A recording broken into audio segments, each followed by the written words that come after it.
Playoff Corner.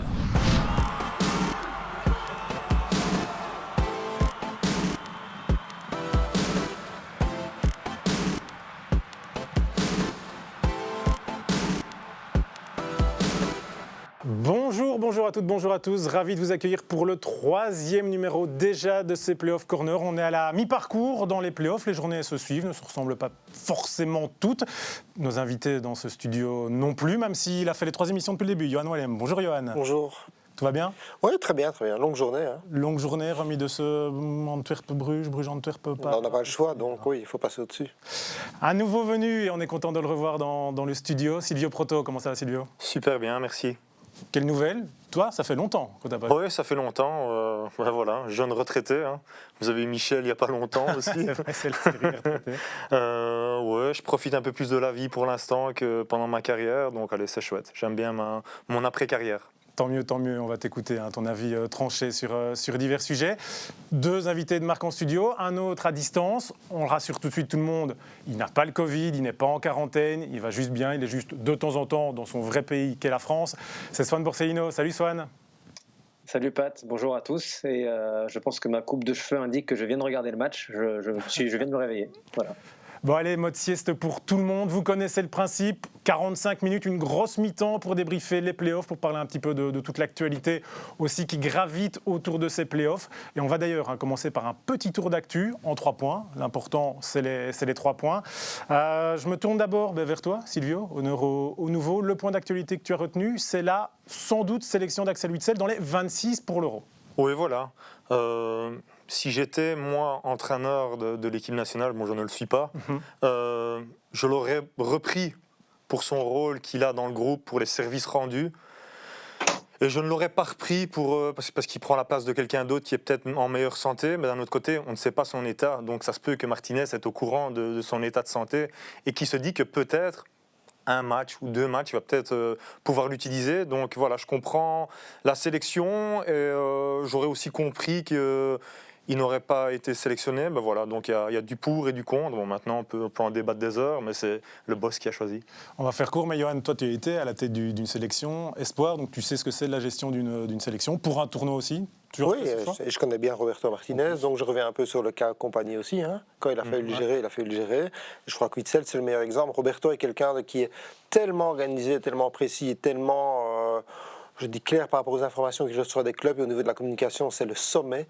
Donc je crois qu'il a de réelles chances, il lui donne une chance dans la sélection. Voilà, le méticuleux Roberto Martinez et le méticuleux Swan Borsellino. Voilà, c'est le fait d'être passé à 26 dans la sélection, tu crois, qui a permis ce choix Witsel. Il n'aurait pas pris le risque à 23 ?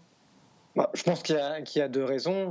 Johan vient d'évoquer la meilleure, c'est que je pense que Roberto Martinez, c'est exactement ce qu'il fait. Et c'est précisément parce que c'est un joueur de la trempe d'Axel Witsel que ça se passe comme ça. Mais par rapport au 26, ça me semble être une évidence. Et au bout du compte, je pense que cette 26e place dans toutes les sélections, ça va être intéressant parce que ça va permettre d'avoir à la fois ce genre de cas avec Axel Witsel qui revient de quelques mois sans avoir joué, mais qui va pouvoir apporter sa pierre à l'édifice. Et je pense que ça va pouvoir aussi être une bonne cartouche pour les entraîneurs pour amener des jeunes joueurs ou peut-être des gens qui n'auraient pas osé prendre dans une liste de 23. Donc je pense que c'est pour ça, oui.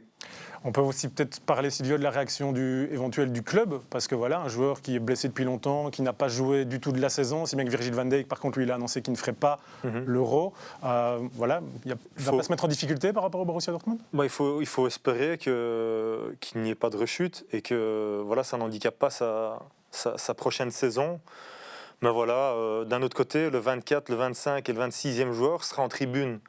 Donc je pense que Axel sera déjà content s'il est avec le groupe et qu'il est en tribune. Donc d'un autre côté, tu as souvent 3 mécontents. Là, tu n'en auras peut-être que 2. Donc voilà, faut faire confiance à l'entraîneur. Jusqu'à présent, il a fait du bon boulot. Et je pense que c'est un des meilleurs entraîneurs qu'on a eu ces derniers temps en équipe nationale.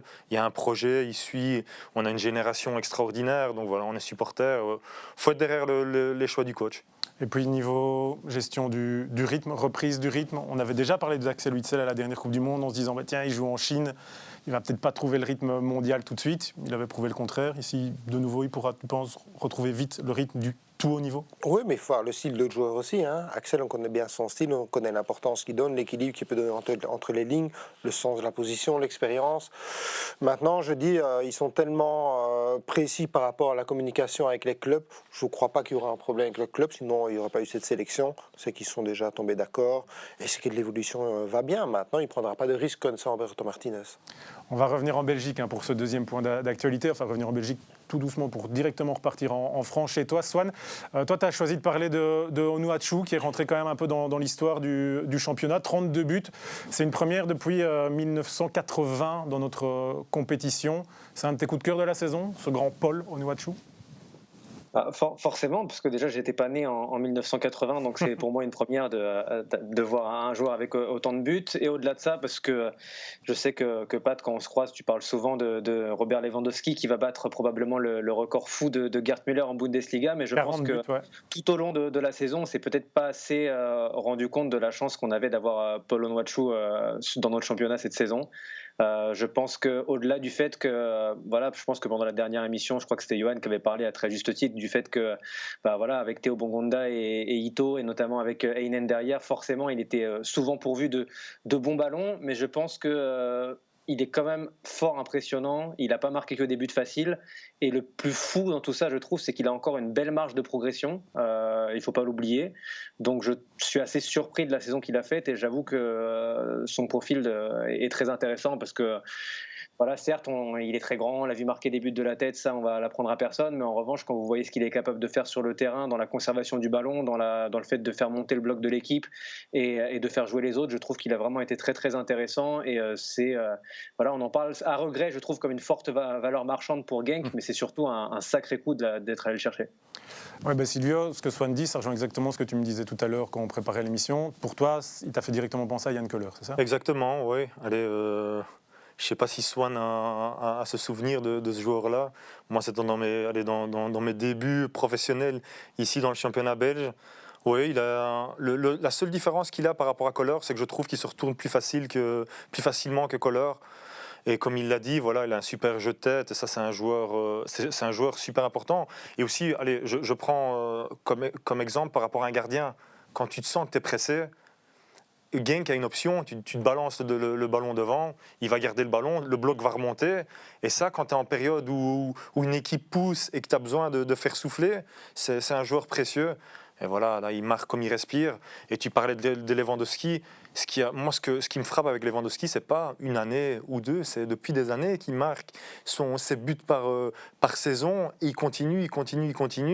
C'est beau à voir en tout cas. C'est chouette à remarquer aussi et aussi à fêter des joueurs comme ça parce que t'en as pas chaque année dans le championnat belge. Ouais, celui qui a marqué les buts en 1980, c'était Erwin van den Berg avec 39 buts. Ça m'étonnerait qu'Onuachu en plante encore 7 d'ici la fin des playoffs. Johan, le recrutement de Genk, quand même, année après année, ils sortent des mecs qui performent, qui partent à l'étranger pour des énormes sommes d'argent, et dans tous les secteurs du terrain. C'est incroyable. Oui, c'est un peu la force du club, c'est la tranquillité, c'est la manière de travailler. Dimitri de Condé fait ça de manière fabuleuse, mais il n'y a pas que lui, le club est super bien organisé. Et je crois que des exemples comme Onuachu ou d'autres, il ne faut pas oublier Rozovski, il est dans une bonne période, maintenant il revient très bien aussi. Donc oui, il leur donne une plus-value, mais Genk a un objectif, c'est d'être champion tous les 4 ans si possible. Donc pendant 3 ans, il y a cette période de préparation, ce scouting, ce temps qu'on donne aux joueurs d'évoluer à un certain niveau, ce n'est pas donné dans tous les clubs. Donc il y a un bien-être, un bien-vivre à Genk, mais là ils ont ciblé vraiment un profil. Je dis qu'on n'a pas dans le championnat et que personne n'a. Donc s'ils ont l'opportunité de le garder, qu'ils le gardent et il va encore faire mieux. Alors on va rester avec toi pour parler justement en direction sportive parce que là il y a du changement, beaucoup de changements. Officialisation, c'était dans les cartons du départ de Luciano Donofrio de l'Antwerp. Surpris de l'annonce ou du timing? Vu les dernières semaines, non. Parce que le connaissant et sachant de la manière dont il travaille et où il amène les clubs, à partir du moment où ça commence un peu à partir dans tous les sens, il n'a plus la maîtrise de ce qu'il peut faire ou ce qu'il veut faire, je crois qu'il va partir tout simplement. Et on voit l'Antwerp, c'est assez chaotique depuis un certain temps. Par contre, je crois que le palmarès de Lucien parle pour lui, donc il n'y a pas à le mettre en discussion, que du contraire. Je crois que c'est l'aubaine pour d'autres clubs d'attirer ce grand monsieur du football avec son grand carnet d'adresses. Swan, est-ce que c'est pas un mal pour un bien du côté de l'Antwerp, parce qu'il y avait de plus en plus de tensions, de désaccords entre Luciano D'Onofrio, entre Paul Geysens et lui. Là, s'il y en a un qui part, c'est l'occasion de repartir quasiment d'une page blanche, parce qu'il y a aussi beaucoup de cadres, des joueurs importants qui vont quitter le club anversois. Je crois que c'était d'ailleurs Johan, parce que je ne vais faire que le citer, parce qu'on a été titularisé dans les 3 premières émissions de toute façon, mais c'est lui qui l'évoquait. L'Antwerp, c'est un club fabuleux, remarquable et unique en Belgique, mais qui était ces derniers temps à la fois turbulent sur la pelouse, où ils ont fait des choses incroyables et des choses un peu moins bonnes, notamment dans cette fin d'après-midi, mais où c'était un peu compliqué à certains échelons. Et je pense que par rapport à la qualité de l'effectif qu'ils ont aujourd'hui, et s'ils peuvent trouver un peu de quiétude sportive dans l'administratif, ce sera évidemment de bon augure. Et écoutez, si Monsieur D'Onofrio veut se faire plaisir et veut faire un peu de bien à Serein, dont je sais qu'il est proche, ça peut être bon, ça. Silvio, en tant que joueur, on vit comment des changements de cycle comme ça, ou du bousculement là au-dessus au niveau de la direction? C'est jamais positif, j'imagine. J'ai eu de la chance, moi, dans ma carrière, de tomber sur la famille Van den Stock qui a géré ça à la perfection. Donc c'est difficile de se prononcer. Par contre, je peux me prononcer sur M. D'Onofrio, qui est une grande figure du football belge, avec un carnet d'adresses, tu l'as dit. Moi, j'ai un souvenir... Quand Defour gagne son soulier d'or, c'est Zidane qui vient lui remettre. Ouais. Et c'est lui qui le fait venir. C'est tous les transferts qu'il a fait du Standard, des Fellaini, des Defour, des Witzel, il les a vendus, il les a bien vendus. Après, il lui faut quand même une ressource financière derrière. Il va pas être dans un club où il doit faire attention. Il a besoin d'attirer des noms aussi. Donc pas de retour au Standard. Moi, je ne sais pas. Après, quel est le projet du Standard? Après, je sais que le Standard, c'est quand même son club de cœur. Moi, allez, c'est une anecdote, mais quand j'étais sur le point de signer à Anderlecht il y a des années, je l'avais rencontré avec Michel Prudhomme, et il m'avait fait part de leur projet pour moi au Standard. Et bon, je leur avais dit que moi, mon cœur, il était à Anderlecht. Et que... On aurait pu avoir un univers parallèle avec Silvio Proto qui aurait fait sa carrière au Standard plutôt qu'à Anderlecht. Ça, c'est pas moi. On en a discuté, mais moi, j'avais déjà pris ma décision. Mais bon, par politesse, j'ai été les écouter. Et bon, ils avaient un projet derrière. Et vous avez vu, ils ont quand même été champions après un peu de temps, mais ils sont quand même arrivés à être champions. Donc, faut remarquer que c'est une grande personne dans le milieu du football avec un carnet d'adresses immense. Johan, à l'Antwerp, on parlera du match dans quelques instants, plutôt axé sur Bruges, mais un point sur l'Antwerp. Là, la situation sportive, maintenant, on a quand même l'impression qu'il y a pas mal de petits ressorts qui sont cassés, non? Oui, mais c'est difficile de vivre une fin de saison telle qu'elle, avec beaucoup d'événements. Ça a commencé avec la communication via Rafaelov. Il y avait déjà l'histoire Lamkelze avant. Oui, il y a le cas Lamkelze, l'attitude aussi de l'entraîneur qui a pris certaines positions. Maintenant, il y a beaucoup de choses, donc c'est loin d'être évident de gérer ça. Mais je crois que ça fait les affaires d'un club, c'est tout. Lequel? De Bruges. Le club de Parce Bruges. que Bruges, petit à petit, se rapproche de où il veut arriver, tout en jouant toujours aussi mal, je vais dire. Non, parce que c'était pas bon aujourd'hui, tout le monde le sait. On va en parler du FC Bruges, de ce match, c'était une des grosses affiches de la journée de play-off. D'abord un petit jingle, Johan, et puis on t'écoute sur le FC Bruges. Et c'est but! Oh, il est magnifique celui-là, oui. 3-0. 2 sur 9. Pire bilan ex-aequo des playoffs pour le FC Bruges. La question, Johan, est-ce que ce FC Bruges, au ralenti qu'on voit, la fatigue est l'explication première de tout cela? Non, pour moi, pas. La fatigue, je ne crois pas qu'on peut parler de fatigue. Je crois qu'il y a peut-être un mauvais pli qui a été pris depuis quelques semaines ou peut-être un mois ou deux. Et se relancer, se remettre dans le bain n'est jamais simple. Et je crois qu'il y a d'autres équipes maintenant qui tournent un peu mieux, et donc ils sont en plus en difficulté. Mais ils grappillent des points à gauche, à droite. Et voilà, ils vont se rapprocher de ce qu'ils veulent et ce qui pourrait arriver la semaine prochaine. Donc, au plus vite fait, au mieux ce sera pour eux. Parce que si on doit tirer les playoffs comme ça en longueur, avoir ce genre de match, je ne suis pas preneur. Oui, c'était clairement le match le plus décevant. Depuis le début des playoffs, on a l'habitude de dire la première mi-temps de quasiment chaque match, on s'embête et après ça part un peu en folie. Ici, la deuxième mi-temps, non plus. Non, clairement, rien dans le match. Moi j'étais surpris parce que je les ai vus de près quand ils ont joué en Ligue des Champions à la Lazio. il méritait de se qualifier pour le prochain tour en Champions League, hein, pas en Europa League, en Champions League. Ils tapent la barre dans les arrêts de jeu. Et s'ils avaient gagné le match, on n'avait rien à dire, nous. Et là, ils sont dans un fauteuil, ils sont tranquilles. Et le problème, c'est que il n'y a pas de pression en dessous, donc les autres équipes ne mettent pas une pression pour dire voilà, on va leur faire peur. Ils savent que même en faisant 4 matchs nuls, ils peuvent être champions. Une victoire, ils vont en avoir une. Hein. Et c'est dommage qu'il n'y a pas une équipe qu'il n'y a pas eu un vainqueur. Parce que les autres se mangent un peu. Voilà, entre exactement. Ouais. Il n'y a pas eu un vainqueur dans le match hier d'Anderlecht, de Genk Anderlecht. Parce que là, la pression, et je peux vous dire que la pression en play-off, une fois qu'on a la pression, c'est pas la même chose. Et ce qu'il y a aussi, je pense, qui les handicape, c'est le public. Hein. Il n'y a rien à faire. Bruges à domicile avec son public, c'est vraiment difficile d'aller chercher même un point. Et que là, quand on peut être poussé par le public, un sursaut d'orgueil, c'est un peu moche. Mais bon, c'est comme ça. On est dans une situation sanitaire qui fait que voilà, il n'y a pas de supporters dans les stades. C'est un peu dommage, mais voilà, c'est comme ça. Le Standard aussi, sans doute, Clairement. on parlera un petit peu plus tard, subit l'absence du public. Mais par contre, du côté du Sporting d'Anderlecht, on se disait, tiens, à un moment de la saison, ça a peut-être aidé le Sporting d'Anderlecht de ne pas avoir de public quand ça ne tournait pas bien. Clairement, le Standard, je suis tout à fait d'accord avec toi. C'est un public qui pousse son équipe et qui met aussi la pression sur ses joueurs. Donc quand tu montes sur le terrain, moi j'en ai discuté avec des coéquipiers, enfin qui sont devenus coéquipiers par après, ils disaient quand on monte sur le terrain, on sent la pression des supporters qui attendent quelque chose. Et Anderlecht, c'est vrai qu'ils ont eu une période moins bonne où ils faisaient des matchs nuls à la maison, où c'est très rare des 0-0 pour Anderlecht, et qu'avec un public connaisseur et qui a beaucoup d'attentes, il y aurait eu des coups de sifflet, ça j'en suis sûr. Et je pense pas que ça. Pour les jeunes joueurs, voilà. Pour les jeunes joueurs, ça n'aurait pas aidé. Donc d'un côté, est-ce qu'ils ont été avantagés là-dedans? Peut-être un petit peu. Aussi, ça a donné de la tranquillité à Compagnie de travailler. Et voilà, maintenant, ça commence à porter ses fruits. Swan, on en revient au FC Bruges. Est-ce que le plus inquiétant dans tout ça, peut-être à moyen ou long terme, c'est l'absence de plan B? Parce qu'on a l'impression que tous les matchs se ressemblent maintenant, alors qu'il y a des choix qui sont faits. Van Aken n'a pas commencé ici, mais pourtant, ça ronronne toujours autant. Déjà, par rapport au plan B, je pense qu'il y en a d'autres qui existent qu'on n'a pas forcément vus.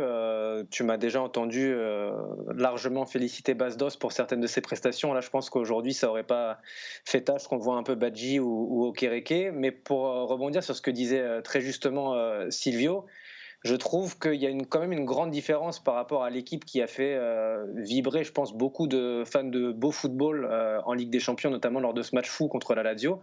C'est quand même la qualité technique de cette équipe-là. C'est-à-dire qu'à l'époque où Bruges méritait justement ses huitièmes de finale de Ligue des Champions, je trouve que notamment sur la double confrontation contre la Lazio, dans les transmissions, dans la vitesse qu'ils étaient capables de mettre, dans les contre-attaques, et bon, je ne reviendrai pas sur le fait que Diatta n'est pas là et n'a pas été réellement remplacé, mais cette équipe-là, en transition, notamment techniquement, dans le milieu, les passes, elles étaient claquées, ça arrivait fort, les adversaires, ils n'y pouvaient rien. Et je trouvais que cette équipe était largement au-dessus, techniquement, de ce qu'on a vu aujourd'hui. Et encore une fois, pour dire ce que disait Johan, ça n'a rien à voir avec la fatigue. Je trouve que techniquement, il y a une grosse baisse quand même.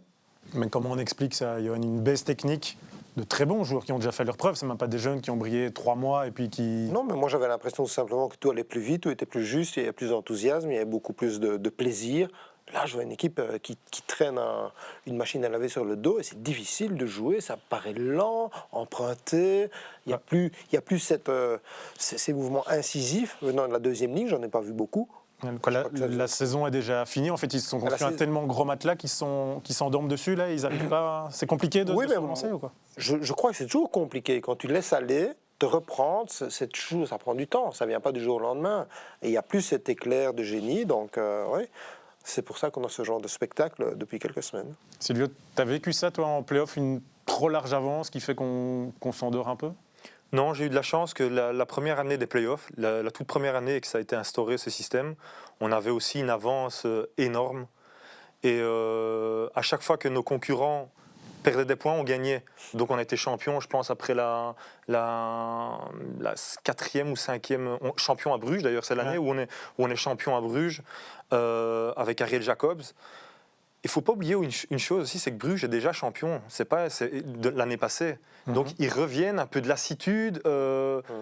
c'est pas qu'ils ont un peu moins faim aussi. Donc c'est un peu inquiétant pour la saison prochaine si on... Clairement, Ouais. clairement. Moi, c'est pas mes favoris pour la saison prochaine. C'est qui? Je pense qu'on va pouvoir. Je pense. Après, c'est peut-être mon vécu Anderlecht qui dit ça, mais quand on voit ce qu'ils sont en train de mettre en place, s'ils ont des objectifs, dans certains moments de match, comment ça se passe, qu'Anderlecht devrait au moins élever ses attentes pour l'année prochaine. Et j'espère qu'ils vont jouer le titre, mais je pense que Bruges, une 3e année consécutive champion, ça va être très dur. Après Genk, avec Van den Brom, ça sera aussi un candidat parce que j'ai eu l'occasion de l'avoir comme coach. C'est un coach qui donne beaucoup à ses joueurs. Et l'attaquant qui met des buts, Onwachu, c'est pas pour rien que Van den Brom lui donne beaucoup de confiance. Et il va continuer à progresser, ça j'en suis sûr, avec Van den Brom. Et il n'y a pas que lui, hein, Ito aussi, qui marche super bien. C'est pas anodin. Van den Brom a quelque chose là-dedans. Je vais vous poser une question à tous les trois. Je vais commencer par Swan. Mais est-ce que Bruges sera un beau champion? Parce qu'on pense quand même qu'ils vont finir par être champions, les jours de Clément. Est-ce que ce sera un beau champion, un champion oui mais? Bon, je pense qu'il ne faut pas avoir C'est notre métier. Hein. Parfois, on aime bien avoir la mémoire un peu courte, mais je crois que ne serait-ce que parce que... par le match que nous a rappelé Silvio et par le début de saison et par le fait qu'ils peuvent aussi se permettre d'avoir les contre-performances qu'ils ont aujourd'hui, Bruges sera un beau champion. Et je pense que l'unique mais qu'il y a à mettre, c'est le mais qu'a mis Silvio, à savoir le fait que peut-être que l'enseignement principal de ces playoffs, c'est qu'il y a des équipes qui auront faim et qui auront les moyens d'avoir faim l'année prochaine. Johan, beau champion? Ce serait un très beau champion. Mais mon petit mais à moi, c'est qu'il y a eu un après-Covid. Il ne faut pas À partir du 25 février. pas se le cacher. Il y a eu un petit truc qui a fait que c'était plus le même club non plus. Mais c'est évidemment, quand on voit les résultats faits sur la scène européenne, la qualité du jeu, les démonstrations qu'ils nous ont fait en première partie de saison, oui, c'est un beau champion. Silvio? Clairement. Moi, ça m'avait vraiment vexé une année qu'on a été champion avec Anderlecht c'était contre Zult. Il y a certains journalistes qui disaient c'est ça, qui disaient qu'on était des petits champions. Il n'y a rien de plus vexant. Quand tu es champion, tu es champion.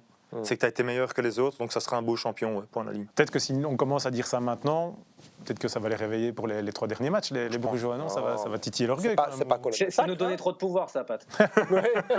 On va le renvoyer, on est quand même amis avec C'est pas coller massacre, c'est qu'on dit simplement qu'on a envie qu'ils mettent la cerise sur le gâteau et ils n'y arrivent pas, donc ouais, c'est pas évident pour eux ni pour nous, parce qu'on les connaît autres.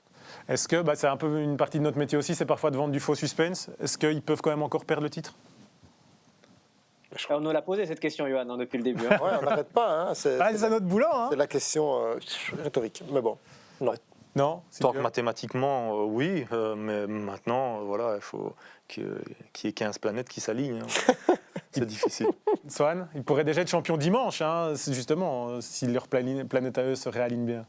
Non, mon maître mot, c'est cohérence. Et depuis que vous avez essayé de me faire vendre du suspense à la première émission avec Jérémy, je dis que Bruges va être champion, donc je reste droit dans mes baskets. Ouais. Ça va, bon, on a fini la partie Club de Bruges. On va écouter le premier solo de Silvio Proto pour cette saison. Il concerne forcément le Sporting d'Anderlecht. À sa droite, on attend le centre. C'est bon, Verskaren pour le but de la délivrance de la saison du Sporting d'Anderlecht. Silvio, est-ce que le bilan à mi-playoff du Sporting d'Anderlecht est bon ou un petit peu décevant? C'est vraiment une question difficile en fait, parce que dans certains matchs, comme à Bruges, ils doivent jamais encaisser le deuxième but à la 89e minute. C'est une erreur de jeunesse, de communication entre Kobo qui va sauter avec Dost qui a pas lieu. Mais tu peux pas en vouloir, c'est des erreurs de jeunesse. Ouais. Mikhail Ichinko qui doit pour moi laisser passer le ballon au gardien. Là, il y a une erreur de communication. Et tu me disais que ça va, vu l'image, oui. Sans son de commentaire ou quoi, avec le gardien? Non, le gardien ne parle pas en fait. Après, voilà, c'est un fait de match. Pour nous, c'est facile. Hein. Je l'ai vécu aussi. C'est plus facile ici que sur le terrain. Et pour moi, ça, c'est une erreur de jeunesse. Et là, si tu vas gagner à Bruges, c'est 3 points. C'est pas la même chose. Après, le match d'après contre Anvers, c'est un point qu'ils ont, entre guillemets, été chercher, mais qu'ils ont un peu volé. parce que Dieu a joué, en fait Dieu a eu un cadeau, on l'a motivé, que Dieu on ne doit jamais le motiver, c'est la seule chose qu'il ne fallait pas faire. Et voilà, là ils vont chercher un point qui n'est pour moi pas mérité, et quand on regarde le match d'hier, si Vorskaren fait 2-0, 0-2, ils sont au-dessus, en première mi-temps, t'as rien à dire. Donc ouais, t'es un peu sur ta faim parce que tu te dis, et c'est ce que je te disais, peut-être pour l'année prochaine, t'as du potentiel. T'as du potentiel, tu dis que cette équipe peut faire mieux. Dans les playoffs, ils jouent quand même mieux que pendant le championnat, parce que dans le championnat, moi j'ai vu par hasard un match contre Wasland Beveren, c'était triste. Mais voilà, ils ont mis un process en route, on a donné du crédit à Vincent, l'équipe commence à aller mieux. Donc voilà, on est un peu sur notre faim, on sait que l'équipe peut faire mieux, mais ça aurait pu être 0 sur 9, ça aurait pu être 9 sur 9. Donc je pense qu'ils sont à leur place. Aujourd'hui, dans la conjoncture actuelle, ils sont à leur place. Voilà, on sait qu'ils ne vont pas jouer le titre, ce n'est pas l'objectif qu'ils ont. L'objectif caché, c'est la Champions League, clairement. Est-ce qu'ils n'avaient pas quand même... Sambi a été un petit peu déçu là, dans la presse après le match nul contre l'Antwerp, parce que les joueurs ne s'est pas dit, tiens, mathématiquement c'est possible, Bruges n'avance plus. Heureusement, parce que si tu joues au foot pour perdre, vaut mieux arrêter. Hein. Ouais. Non, tu as toujours un espoir... caché. Moi, je me souviens d'une année, je parle beaucoup de mon vécu, mais il y a une année où on perd le premier match des playoffs au Standard. Standard se retrouve avec 10 points d'avance sur nous. Et dans la presse, tout le monde dit ouais, Anderlecht ne sera plus jamais champion. On gagne tous nos matchs. Et le dernier match, on fait match nul contre Lokeren, on est champion. Donc, tu as toujours un espoir dans ta tête, parce que tu fais ce métier-là pour gagner, tu ne fais pas ce métier-là pour arriver deuxième. Sauf si tu es avant-dernier, que tu remontes tout le classement et que c'est une remontée incroyable, mais tu veux toujours gagner. Mais je pense que s'ils peuvent arriver deuxième cette année-ci, ça sera une saison qui est réussie. Yann, deuxième, le Sporting d'Anderlecht dans sa configuration actuelle, c'est une saison réussie ? Évidemment, ce serait même un rêve, je crois, pour eux. Et tu sais, le rêve prend réalité par des prestations. Et je crois qu'ils ont quand même montré une certaine consistance dans toutes les prestations qu'ils ont jouées, avec des bons et des mauvais moments. Mais pour moi, le moment clé reste toujours la 89e minute à Bruges, où ils vont prendre ce but alors qu'ils gagnent. Parce que là, je m'entends te dire qu'ils surfaient sur une vague. C'était un raz-de-marée qui allait arriver sur les playoffs avec Anderlecht. Et malheureusement, ça a un peu coupé l'élan. Et maintenant, oui, ils sont là, mais ils sont toujours en course pour la deuxième place. Donc n'oublie pas, le prochain match, c'est Anderlecht Genk. Et je crois que là, il y a beaucoup de choses qui vont jouer. Voilà, dès samedi sur Eleven Pro League, si on doit encore vous fixer les rendez-vous. Swan, ils ont quand même bien grandi, c'est Kate, non ? C'est peut-être un regard extérieur à la Belgique, malgré que vous soyez devenu mon pays d'adoption, Pat, et tu le sais mieux que quiconque. Mais je trouve que même si j'ai compris à quel point, et Silvio l'exprimait très bien, quand tu es Anderlecht, quand tu es mauve, tu ne peux pas te permettre de viser autre chose que la première place finalement, parce que c'est dans ton ADN. Moi, je trouve que la saison et même les playoffs en particulier sont réussis et sont une source de satisfaction pour la bonne et simple raison que tu as été capable, et quand je dis tu, c'est compagnie, mais c'est aussi évidemment tous les joueurs, de recréer et ramener de l'enthousiasme et de l'excitation avant la saison prochaine. J'entends bien que, évidemment, Anderlecht doit faire en sorte de gagner, de se qualifier pour la Ligue des Champions, mais je trouve que par rapport à ce que tu me disais, par rapport à ta question, la victoire de l'équipe, des dirigeants et des joueurs, c'est d'arriver à l'orée de la saison prochaine, de te dire on a envie de voir Anderlecht la saison prochaine, on a envie de voir les transferts qu'ils vont faire, on a envie de voir comment ils vont jouer la saison prochaine, parce que là, ils t'ont donné, dans ces playoffs, c'est un peu l'apéro, quoi. Tu as envie de la soirée maintenant, un petit peu. On va vite enchaîner. Je me tourne aussi vers vous deux, passés par le Sporting tous les deux. Et justement, je fais allusion à ce que Swan disait. Dans le discours des anciens joueurs, on t'a entendu le dire, on a entendu Olivier de Scact le dire, on en a entendu beaucoup dire. C'est quand même la moindre des choses qu'Anderlecht vise des résultats parce que c'est le Sporting d'Anderlecht. Mais pourtant, il y en a un autre qui a l'ADN mauve et ça on ne peut pas lui retirer, c'est Vincent Kompany, qui lui a réussi à mettre cette partie en Anderlecht, on doit faire des résultats. En tout cas, dans sa communication, il l'a quand même souvent mis de côté. Il a plus mis en avant l'apprentissage et le projet, parce qu'il veut plus employer le mot process. C'est quoi, c'est de la com ? Vincent est quelqu'un d'intelligent, sinon il ne serait pas là. D'un autre côté, Swan le disait parfaitement, là on parle d'Anderlecht, le plus grand palmarès du football belge. Et c'est un peu triste de dire, ils ont fait une bonne saison, mais ils sont deuxième. S'ils arrivent deuxième, parce que c'est pas encore fait. Ouais. pour les supporters, d'un autre côté, quand on sait l'histoire des dernières années, on se dit, voilà, le club remonte petit à petit, tu veux le revoir en tête.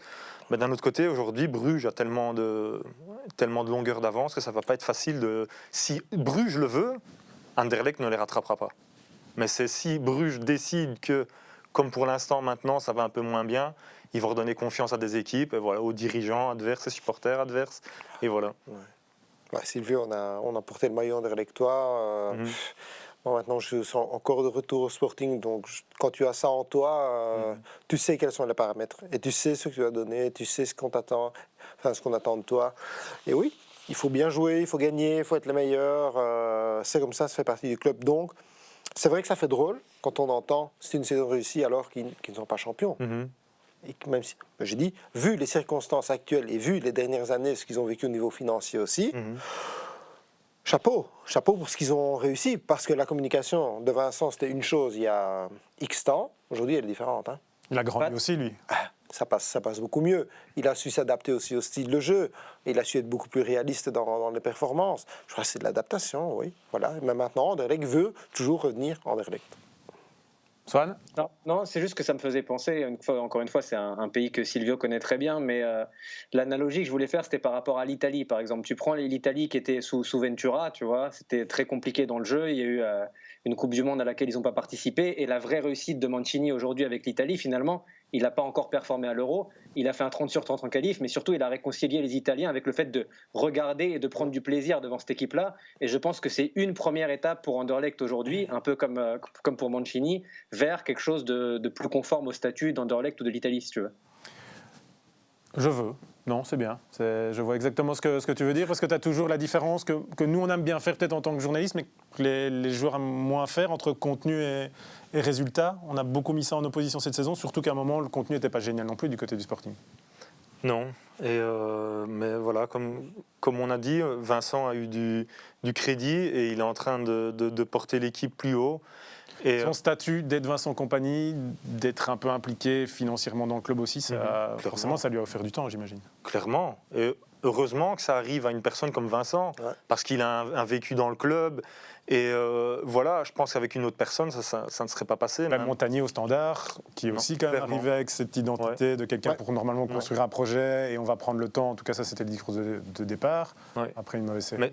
On parle d'Anderlecht aujourd'hui, je pense que de notre époque, ça ne serait pas passé comme ça avec les supporters, avec le fait que tu dois avoir le meilleur gardien, tu dois avoir le meilleur défenseur, tu dois avoir le soulier d'or. Et tu dois aller les chercher, surtout. Et tu dois aller les chercher. Allez, je pense qu'aujourd'hui, Anderlecht est aussi dans une situation financière où ils doivent faire attention.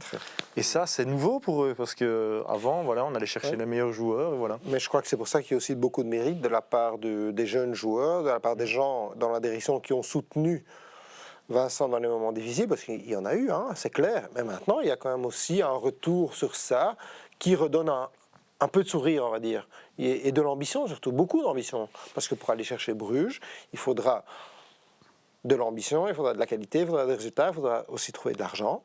Et ça passe indirectement par un championnat, par des Coupes d'Europe. Donc voilà pourquoi la saison est déjà réussie. Déjà réussi maintenant, parce que là on a la mi-playoff, il y a encore justement 3 matchs qui doivent se jouer face à des adversaires importants.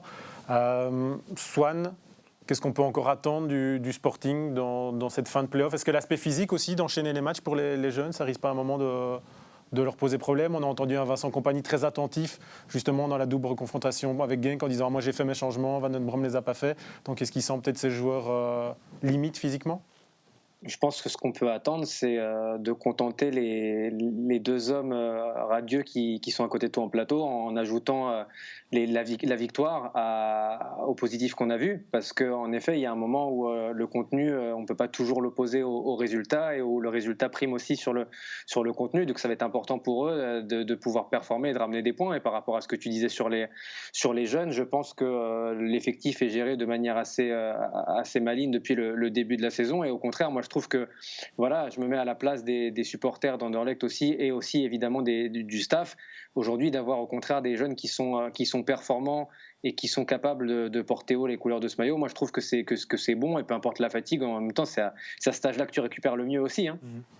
Et c'est à cet âge-là qu'on apprend le mieux, Silvio, de voir autant de jeunes en même temps. Ça t'a fait quoi, toi? Tu t'es dit à un moment, c'est trop, parce que les jeunes, normalement, ça s'intègre au goutte à goutte, ou tant pis? Non, en fait, moi, je me suis fait comme réflexion, souvent, les équipes, ils mettent trois cadres dans une équipe ou un dans chaque ligne, et puis ils mettent des jeunes. Et là, les jeunes, ils ont été un petit peu livrés à eux-mêmes, hein, et ils ont un bon groupe, donc tu vois que c'est des amis, donc ils se tirent tous un petit peu vers le haut. Et c'est bien aussi pour les finances du club, clairement, parce qu'ils n'ont pas fait beaucoup d'investissements. Et si un jour ils ont besoin de vendre un joueur, ça sera des rentrées aussi. Mais d'un autre côté, voilà, il y a des années où ils n'ont pas eu de titre. Et ça, aujourd'hui, ils peuvent se le permettre, comme on a dit, parce que voilà, mais aussi dans la tête des supporters, ils ont su faire passer ça. Ça, c'est un mérite aussi. Hein. Parce que voilà, faire entendre un supporter d'Anderlecht que cette année-ci, c'est pas grave si on n'est pas champion, ça, c'est le chapeau. Hein. Parce que c'est pas facile. Hein. Et voilà, ils ont amené petit à petit une chose, une autre. Et maintenant, voilà, on va voir ce que les prochaines années. Je t'interromps, Sylvio, mais ce que tu dis est très juste. Est-ce que tu conçois qu'Anderlecht ne soit pas champion? Moi, encore aujourd'hui, à mon âge, je ne le conçois pas. Bah, clairement, non. J'étais habitué comme ça, j'étais éduqué comme ça. Donc maintenant, c'est même pire, c'est pas champion et pas en Coupe d'Europe. Non, mais clairement. maintenant, mais c'est pour ça que je reviens sur ce que Sylvie a dit, qu'on a su faire que même les supporters, etc., ont su accepter ça pendant X temps. Chapeau. Faut le faire, hein. Franchement, c'était pas évident. Chapeau, hein, chapeau, c'est un beau travail qu'ils ont fait. Donc nous, on a beaucoup critiqué la communication du club, mais en fait, il faut se rendre compte qu'un club ne communique pas forcément pour les journalistes ou pour les analystes extérieurs, mais directement pour ses supporters. Et donc là, en fait, ils ont gagné, quoi. Non, ils ont su faire passer un message qui devait faire passer pour l'instant, parce qu'il y a tellement de paramètres que le supporter ne peut pas non plus tout gérer ou tout savoir, que le club doit gérer pour redevenir qui il était. Et je crois qu'ils sont sur un chemin, sur un parcours qui va encore durer peut-être 1-2 saisons avant de retrouver certaines choses. Je leur souhaite, hein, franchement. Hein, parce que quand tu sais dans quel état le club était, c'est du gros boulot qui a déjà été abattu. Du gros boulot abattu du côté du Sporting d'Anderlecht. Il y en a sans doute encore à faire beaucoup du côté du Standard. Ça tombe bien. Johan va nous en parler. C'est Bodin qui égalise pour le Standard. 2-2, but du gardien. Et bien voilà, ça c'est du foot. Un peu n'importe quoi, c'est du foot. Bon, ben oui, hein, il n'est pas là et donc c'est évidemment Swan qui va nous parler du Standard. Swan, la question qu'on se pose sur le Standard sur les semaines très récentes et qu'on peut peut-être élargir à moyen, à long terme dans le passé, c'est quelle est la ligne directrice? C'est une bonne question. Je crois que je suis pas assez fort en géométrie, Pat. C'est pas une ligne en fait. Non, mais non, c'est pas une ligne, c'est une certitude dans le sens où, pour le coup, on a vu des choses différentes. On a vu tantôt un match avec des jeunes joueurs. On a vu tantôt le match qu'on a vu tout à l'heure. Donc, je pense que c'est irrémédiable le fait que ça tâtonne un petit peu et qu'il y a aussi, parce que je sais que tu es entouré de mauves pour le coup, mais mine de rien au Standard tu as aussi un peu le cul entre deux chaises, entre le fait que tu essayes de trouver des solutions à moyen terme, avec ta jeunesse, avec ton centre de formation, et à la fois où tu as quand même une obligation de résultats et de comportement sur le terrain vis-à-vis de tes supporters. Donc je pense que c'est pas aussi la meilleure situation pour travailler sereinement sur un projet à moyen terme quand tu peux pas non plus te permettre d'avoir des prestations qui sont difficiles dans le terme de contenu. Mbailey a dit après le match, il faut aller chercher loin pour trouver du positif. Après ce match-ci, tu le rejoins, c'est quand même un propos fort aussi d'un entraîneur. Généralement, il y a peut-être quand on perd, on apprend. Mais ici, visiblement, même ça, il n'a pas appris. C'est pas la première fois pour le coup. Hein. Je me rappelle de Nicolas Raskin qui après au stand était allé s'excuser au micro d'Eleven auprès des supporters. Donc des termes forts il y en a eu et celui de Mbailey là pour le coup est dans la même veine. Mais je pense que pour le coup il est tout à fait dans le vrai. Je pense qu'il y a personne plus que lui qui se rend compte du contenu proposé par le Standard. Et il faut dire que parmi ce qu'ils nous ont proposé récemment, je crois que la première mi-temps face à Malines, vous avez vu le match messieurs, c'était parmi ce qu'ils avaient proposé peut-être de pire. Donc je crois qu'en effet, il y avait assez peu de positifs dans ce match, que ce soit offensivement et défensivement. En fait, le truc, c'est que je me rappelle que tout le monde n'était pas d'accord avec moi quand j'avais dit que face à Ostende, il y avait eu quand même des choses plutôt positives, notamment offensivement, où ça avait pas mal fonctionné, notamment avec Mouleka et Klaus. Et là, je trouve qu'en effet, autant défensivement qu'offensivement, ça a été assez difficile. Johan, est-ce que c'est pas Mbaye lui-même qui se met en difficulté en changeant quelque chose qui avait fonctionné peut-être avec un peu de réussite face à la Gantoise, mais en revenant à quelque chose qui n'avait pas fonctionné Patrick, tu dois lui poser la question à lui. Hein. Lui seul le sait, parce que s'il prend des choix il y a une semaine, il en prend d'autres aujourd'hui. Moi, je ne suis pas dans sa tête, je ne sais pas. La seule chose que moi me fait du mal par rapport au Standard, même si tout le monde dit que je suis un vrai Anderlecht, etc. J'ai quand même joué 2 ans au Standard. Et non, mais c'est un plaisir. C'est un plaisir. Que tu parles Anderlecht, que tu parles Standard, tu parles foot. Et quand tu as ça en toi, et cette passion en toi, et un club comme ça... Mais est-ce qu'on parle encore assez foot du côté du Standard pour le moment? On se cherche. On cherche beaucoup de choses. Donc, s'il y a bien quelqu'un qui risque de vraiment louper, mais toute sa saison, c'est le Standard. Le Standard est 4e pour le moment de ces playoffs 2. Il y a que 3 points. Sylvio, toi, on ne va pas revenir sur ton histoire à distance avec le Standard. Mais donc... Ça s'est amélioré. Hein. Exactement. Parce que je ne joue plus, donc ça s'est amélioré. Tu ne vas plus là-bas. Mais une analyse à froid de ce qui se passe du côté du Standard et le fait qu'ils ne sont jamais qu'à 3 points de la première place. C'est ça aussi qui est un peu dingue. Je rejoins Johan. Ça me peine aussi de voir le Standard dans une situation comme il est pour l'instant, parce que c'est un club avec une histoire, avec une région, des supporters qui sont importants pour le football belge. Et ça fait bizarre en fait. Mais comme je l'ai déjà dit, déjà de jouer sans... J'ai regardé le match tout à l'heure, et de voir déjà monter l'équipe sans le public sur le terrain, le public dans les tribunes, ça fait bizarre. Et je pense que le public aurait pu aider l'équipe. Mais pour revenir sur la saison, c'est un petit peu... si on regarde les 2 derniers matchs, c'est un petit peu comme la saison de Bodard, où il a été plus ou moins régulier jusqu'à maintenant. Et le match passé, il gagne des points pour son équipe. Et ici, voilà, pour moi, il est fautif sur les 2 buts. Voilà, comme disait Swan, c'est pas vraiment une ligne, c'est en dents de scie, on ne sait pas vraiment qu'est-ce qu'il va avoir avec le Standard. On fait souvent le raccourci jeunesse, irrégularité, aussi bien sur le plan collectif que sur le plan individuel. C'est ce qui arrive à Bodard, c'est un creux. Oui, mais aussi au coach. Hein. Le coach, c'est un jeune coach qui débute aussi, donc il fait des erreurs aussi. Et, voilà, quand on prend la décision de faire confiance à des jeunes, on sait qu'ils ne vont pas être réguliers toute l'année. Et c'est bien de faire confiance à des jeunes belges surtout. Parce que voilà, on est dans le championnat belge. Moi, ça me peine de voir des équipes où j'ai rien du tout contre les étrangers, loin de là. Je trouve qu'on doit aider aussi les étrangers dans notre championnat. Mais quand tu vois une équipe où tu as 9 titulaires étrangers, on se pose la question, qu'est-ce que ce club apporte vraiment dans le championnat belge pour les joueurs belges? Et là, voilà, on fait confiance à des jeunes joueurs belges, c'est important. Et voilà, s'ils se plantent, voilà, ils auront une valeur à un certain moment. Il faut les laisser travailler tranquillement. Et ils vont se planter, oui, mais tout ça ne dure qu'un temps. Swan, on parlait de la direction anderlechtoise qui a réussi à faire passer un peu ce type de message du côté des supporters pour un peu aplanir la chose. Tu crois que c'est possible là, du côté du Standard? Parce que voilà, on les connaît, les supporters du Standard, ils veulent aussi voir leur équipe plus haut. Donc là, il n'y a vraiment pas de positif non plus pour eux. Donc il va aussi falloir leur faire passer des messages. Ils ont essayé de leur faire passer des messages. Je veux dire, je crois que Benjamin Niquez a été répondre aux questions de Benjamin de Soninck dans la tribune à ce sujet notamment. Après, de toute façon, voilà, généralement, quand on est supporter et passionné, tu sais pas que je suis supporter de l'OM, donc je sais ce que c'est.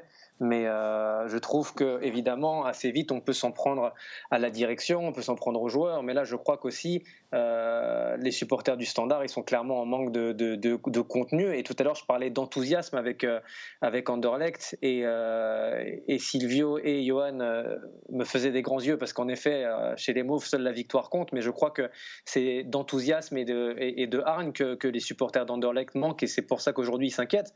Du Standard. Aujourd'hui, je suis pas sûr qu'avec ce qu'ils voient dans cette campagne de Euro Playoff, ils sont en train de se dire l'année prochaine, vraiment, on va s'éclater, on va pouvoir viser le top 4 et ça va être génial. Johan, la courbe est pas bonne du coup du côté du Standard. Là, pour le moment, à semi-playoff, 3 matchs, 3 fois menés au score. Ça ne fait que confirmer. Ouais, ça confirme qu'avec le Standard, on ne sait jamais à quoi s'attendre, tout simplement. Aujourd'hui, ils nous font ça. Peut-être que samedi, ils vont nous faire autre chose. Voilà, ça c'est aussi le charme du Standard et l'inconstance.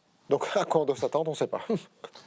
En attendant, la dynamique, c'est quand même plutôt vers le bas. Point positif, il y a eu le retour de Van Heusden aujourd'hui. Ça, c'est, même pour nous, Clairement. observateurs neutres, voir un joueur revenir de blessure, c'est quand même... Clairement, c'est un de leurs meilleurs joueurs. Donc, mais il ne faut pas oublier aussi qu'ils ont eu un gros coup sur la tête avec la coupe. Hein. Ouais. Ça, se remettre d'une défaite de coupe, c'est difficile. Hein. Et maintenant, Van Heusden qui revient. Après, il se prive aussi de certains cadres, comme Carcella. Bastien est rentré là un petit peu, mais c'est pas facile. Hein. Gérer un groupe, c'est pas facile. Et un groupe qui ne gagne pas, c'est encore plus difficile. Swan, Silvio, c'est justement allusion à la coupe. On a l'impression que la saison du Standard, elle s'est un peu construite de petits espoirs comme ça, rattrapés en cours de route. Je connais ta culture cinématographique. On dit, je crois que c'est dans La Haine, hein, l'important, c'est pas la chute, c'est l'atterrissage. Et à chaque étage, on se dit jusqu'ici tout va bien, jusqu'ici tout va bien. Mais à un moment, ça risque de ne plus aller bien. Alors, j'ai eu peur quand tu as mentionné le terme culture cinématographique, mais heureusement, tu as parlé d'un film que j'ai vu, donc ça va. J'en étais sûr. Et, oui, mais ça rejoint un peu ce que je disais juste avant, c'est-à-dire que là, l'atterrissage, la piste d'atterrissage pour le moment, pour le Standard, pour les supporters, elle est glissante. Parce qu'on n'a pas grand-chose à quoi se raccrocher. Et tu me parlais de la coupe. Je crois que Silvio a raison quand il dit que ça a été quelque chose de très difficile à digérer. Mais je crois aussi que la coupe dans la saison du Standard est devenue un objectif en fin de saison parce qu'ils ont réussi à aller en finale. Mais je ne suis pas sûr que... je peux d'ailleurs poser la question à nos amis en plateau, mais est-ce que le Standard aurait sauvé sa saison et nous rendrait enthousiastes à l'orée de la saison prochaine s'ils avaient gagné la coupe contre Genk? C'est-à-dire qu'on aurait eu des gagnants, il y aurait eu une participation en Coupe d'Europe, et ça, Johan a rappelé à quel point c'était important, mais je crois qu'il y a des inquiétudes un peu plus profondes. Est-ce qu'une victoire en coupe aurait été l'arbre qui cachait la forêt? Oui. Bah oui. Parce qu'un trophée? Parce qu'il y avait le trophée, parce qu'il y avait une victoire au Standard et une victoire en coupe. Ça, c'est aussi important qu'un championnat. Et c'était la Coupe d'Europe d'office, donc oui. Silvio? Après, est-ce que moi, je pense que Genk méritait de gagner la mais non, coupe, on parle, oui, ça, clairement, ça je dis pas. Ça, j'ai pas clairement, dit. ils auraient réussi leur saison, clairement. Un trophée, c'est un trophée. Hein. Voilà. Ils ont gagné plusieurs fois la coupe ici, dans les dernières années, et ça a sauvé leur saison. Donc oui, clairement, quand tu gagnes déjà un trophée, tu sauves ta saison d'office. Et aussi les rentrées financières des Coupes d'Europe. Justement, si on parlait de lignes à tracer là, si nous on doit la tracer pour eux maintenant du côté du Standard, c'est quoi les deux choix? C'est soit on met des joueurs expérimentés en vitrine parce qu'il y a des finances à renflouer, ou alors on commence déjà à guérir les jeunes comme ça a été fait le match précédent. Il est méchant avec ces questions. Il y a peut-être d'autres choix. Hein. Moi, j'en mets deux, mais tu sais, peux viser au mieux. Mais... Non, je ne veux pas viser au mieux. moi, tu connais ma passion aussi pour les jeunes et la formation. Donc, c'est depuis quelques années que j'ai changé de cap et j'essaie de faire autre chose. Mais je reste un passionné de ça. Et Standard, c'est un club formateur. Point final. Comme Anderlecht l'est, je crois que ce sont les deux, avec Genk aussi, les 2 ou 3 meilleurs clubs formateurs en Belgique. Donc moi, je m'appuierais déjà là-dessus. Ce serait déjà une base. Et puis après, il y a tout l'aspect à côté. J'espère où ils vont évoluer au niveau de la gestion, parce que sinon, on ne comprendrait plus rien. Silvio, plutôt le long terme avec les jeunes ou le court terme en disant il faut... Bref, franchement, moi... je me mets à la place d'un supporter du Standard, je veux quelqu'un sur le terrain qui mouille le maillot au point de la ligne. Qu'il soit jeune, vieux. Jeune, vieux, quelqu'un qui se bat pour le blason. Et quand tu sais l'importance qu'a de porter le maillot du Standard, pour les jeunes, tout ça, quand tu es sur le terrain, tu dois te défoncer. Et tu dois faire le maximum pour quand tu sors du terrain que tu es mort, mais tu as tout donné. Si tu as été bon, c'est super. Si tu n'as pas été bon, tu as tout donné, tu n'as rien à te reprocher. Voilà. Et là, je pense que... il y a... Moi, j'aimerais pas être joueur du Standard aujourd'hui, dans cette situation-ci où tu sais que peut-être ils peuvent faire plus, ils ne le font pas, pourquoi, on ne sait pas. C'est un peu malsain en fait. C'est un peu malsain parce que, à la limite, tu es mauvais, mais tu donnes tout, tu peux pas t'en vouloir. Mais là, tu sais que tu as un potentiel, parce que si tu es là, c'est que tu as un potentiel, et que tu vois que tu n'arrives pas à être bon, ça doit être frustrant aussi. Non, j'aimerais pas, vraiment pas. Swan, toi, tu aimerais bien être un joueur du Standard pour le moment? En même temps, j'ai pas la carrière de nos 2 amis en plateau, donc moi je suis obligé de répondre oui, hein, quand même. moi, ce serait un honneur, hein, déjà.